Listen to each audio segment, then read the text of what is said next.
Hello dear students, welcome back. Dear students, क्या आपने पहले कभी किसी को लेटर लिखा है? यानी कि किसी रिलेटिव को, फ्रेंड को, या फिर मम्मी पापा, भाई या बहन को, जब आप घर से दूर हो? शायद नहीं। और आप सोच रहे होंगे सर कौन से ज़माने की बात कर रहे हो, आजकल व्हाट्सएप का ज़माना है, लेटर्स वगैरह तो आउटडेटेड हो चुके हैं।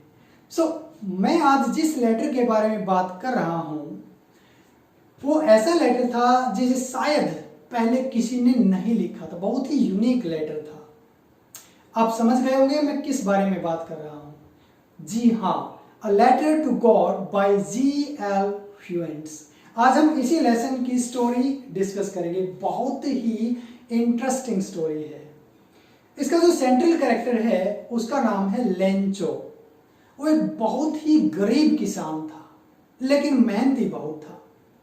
उसका घर एक घाटी में एकमात्र था और उस एक नीचे रहती पहाड़ी की चोटी पर स्थित था, जहां से नीचे एक नदी, घाटी और उसकी अनाज की फसल जो फूलों से लहलहा रही थी को देख सकता था। और वो फसल इस बात का दावा करती थी कि इस साल बम्पर फसल होने वाली है। लेकिन लेंचो को केवल एक ही चीज की दरकार थी, वो थी बारिश की। बारिश की इसलिए क्योंकि ये स्टोरी काफी वक्त पहले लिखी गई है, जब पानी के सोर्सेज बहुत ही कम थे। किसान केवल और केवल बारिश के ऊपर निर्भर करता था। लेंचो सुबह से ही खेत में बैठा हुआ था और उत्तर पूर्व की दिशा की तरफ देख रहा था। शायद वो बारिश की उम्मीद कर रहा हो। मुझे यहाँ पर एक मैंने पोइम पढ़ी थी काफी वक्त पहले, उसकी कुछ पंक्तियां याद हैं। शायद वो ये सोच रहा था, ये बारिश का पानी, ये पानी की बूंदें, तुझे ही तो ढूंढे ये मिलने की ख्वाहिश। इसी उम्मीद के साथ बैठा हुआ था और उसने अपनी वाइफ को आवाज लगाई, अजी सुनती हो, आज हमें पानी मिलने वाला है। अंदर से आवाज आई, अजी हाँ, अगर ईश्वर की इच्छा हुई तो जरूर पानी मिलेगा। उसके बड़े बेटे खेत में काम कर रहे थे, छोटे बेटे घर के आसपास खेल रहे थे। शाम हो चुकी थी। उसकी वाइफ ने आवाज लगाई कि सपर, रात का खाना तैयार हो गया है, सभी लोग अंदर आ जाएं। जब वो खाना खाने बैठे तभी बारिश की बूंदें गिरी।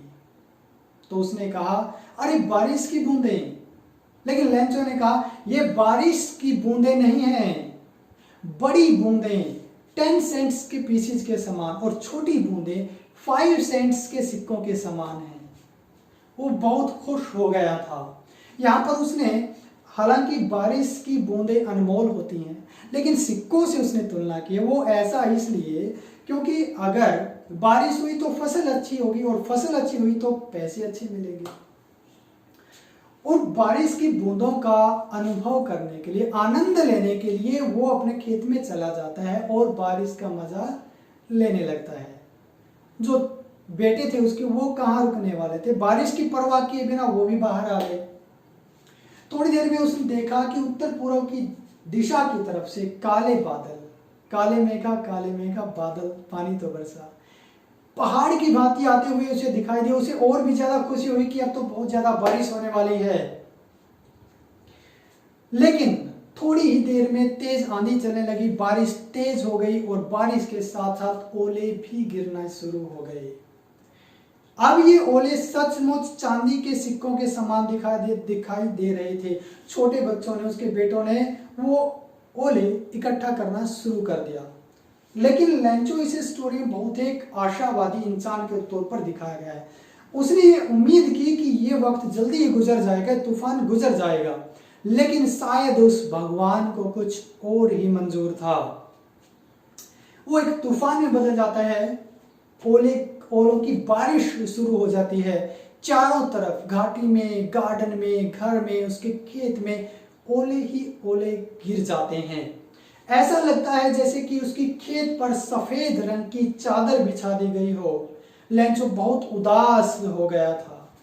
क्योंकि उसकी सारी की सारी फसल बर्बाद हो चुकी थी, पौधों पर एक भी पत्ता नहीं बचा था। वह रात कयामत की रात थी। वो सोचने लगा कि इस साल हम भूखे मरेंगे, हमारे पास कोई भी अनाज नहीं है।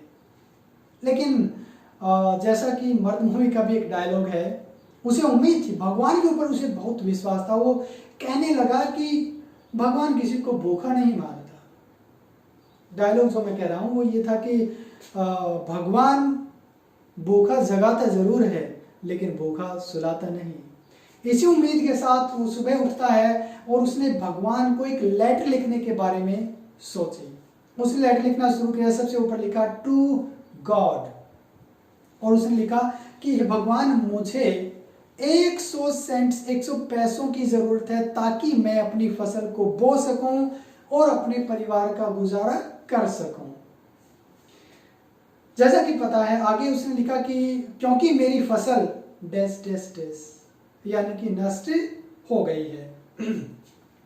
अगले रविवार को लेटर को पोस्ट करने के लिए सिटी में चला जाता है। वहां पर मेल बॉक्स में लेटर को डाल देता है। जब पोस्टमैन ने लेटर निकाला और उसके ऊपर एड्रेस पढ़ा तो जोर जोर से हंसने लगा और हंसते हुए वो लेटर को पोस्ट मास्टर के पास ले जाता है और कहा कि मैंने अपने पूरे करियर में ऐसा लेटर कभी नहीं देखा। जब पोस्ट मास्टर ने उस लेटर को देखा तो वो भी हंसने लगा, लेकिन जल्दी ही वो सीरियस हो गया।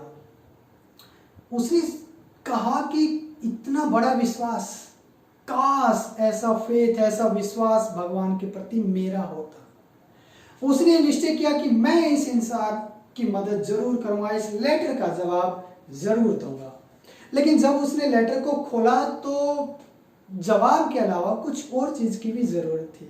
उसने कुछ पैसों की डिमांड की हुई थी, लेकिन पोस्ट मास्टर अपनी बात पर अड़िग था। उसने अपने सभी एम्प्लॉइज को इकट्ठा किया और उस एक्ट ऑफ चैरिटी का नाम दिया कि इस काम के लिए आप सभी दान दें। सो कुल मिलाकर जितने मांगे थे उतने पैसे तो नहीं हुए, लेकिन आधे से ज्यादा पैसे इकट्ठा हो गए।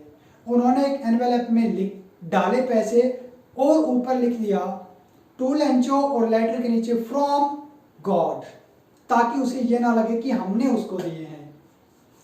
लेंचो बहुत ही एक्साइटेड था। अगले रविवार को बहुत ही पहले वो पोस्ट ऑफिस पहुंच जाता है और वो कहता है कि मेरा शायद लेटर आया होगा। उसी पोस्टमैन ने वो लेटर उसको दिया। जब उसने लेटर को खोला तो उसके चेहरे पर कोई हैरानी नहीं थी। ये बहुत बड़ी बात थी।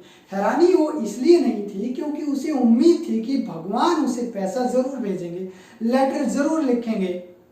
लेकिन जब उसने लेटर खोला तो वो क्रोधित हो गया, गुस्से में आ गया, क्योंकि जितने पैसे उसने मांगे थे उसमें कम पैसे थे। केवल 70 ही पैसे उसको मिले। उसने दोबारा एक लेटर लिखा और लेटर पोस्ट मेल में डालकर वो चला गया। उसके जाने के बाद जब पोस्ट मास्टर ने उस लेटर को खोला और पढ़ा तो लेंचो ने लिखा था कि भगवान, मैंने आपसे 100 रुपए मांगे थे लेकिन आपने 70 ही भेजे।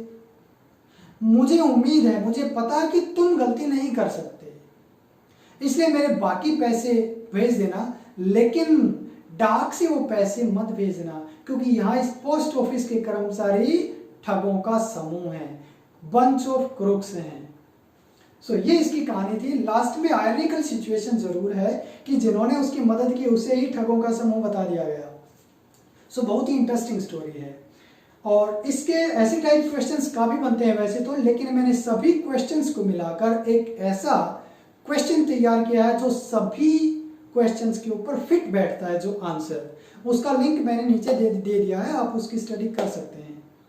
और इस लेसन से हमें वैसे बहुत सारी चीजें सीखने को मिलती है। पहली बात ये कि भगवान में विश्वास रखो। दूसरी बात, बहुत ज्यादा मेहनत करो। और सबसे अंतिम बात, अगर आप दिल से कोई काम करते हो तो पूरी कायनात आपको उस चीज को दिलाने में मदद करती है। मुझे उम्मीद है कि आपकी ख्वाहिशें भी पूरी होंगी। मेरी तरफ से आपको शुभकामनाएं। एक छोटी सी गुजारिश भी, अगर वीडियो पसंद आया, स्टोरी समझ आए तो वीडियो को लाइक कीजिए, शेयर कीजिए और चैनल को भी सब्सक्राइब जरूर करें। Thanks for watching.